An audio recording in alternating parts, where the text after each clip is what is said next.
ஒரு நாடு அரசை அங்கீகரிச்சு மது விற்குது.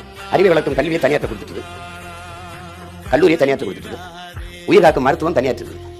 கல்வி மானுட உரிமை கொடுக்க வேண்டியது அரசின் கடமை. அதை கொடுக்க மறுப்பது மாபெரும் கொடுமை. அதை போராடி பெறாமல் இருப்பது அறிவிழந்த மடமை.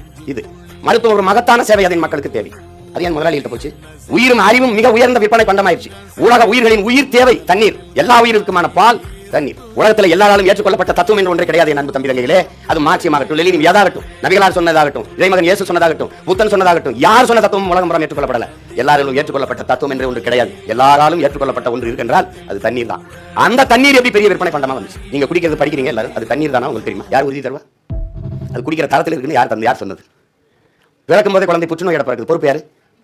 3 வயசு குழந்தைக்கு புற்றுநோய் வந்தது என்ன சாப்பிட்டு? கஞ்சா குடிச்சதா இல்ல புகையில சிகரெட் வச்சதா? எதனால வந்தது? 100 மரணத்துல 90 மரணம் புற்றுநோயா இருக்குது. காரணம் என்ன? காற்று விஷமாயிருச்சு, நீர் விஷமாயிருச்சு, உணவு நஞ்சாயிருச்சு. காற்று ஆயிருச்சு, கந்தக தூசியை சுவாசிக்கும். ஒரு கால் வெளியிட நச்சு புகையை கட்டுப்படுத்த 6 மரங்கள் தேவைன்னா, ஒரு மனிதனுக்கு சராசரி 422 மரங்கள் தேவைன்னா, உனக்கு 28 மரம் தான் இருக்குன்னு அரசே சொல்லுது.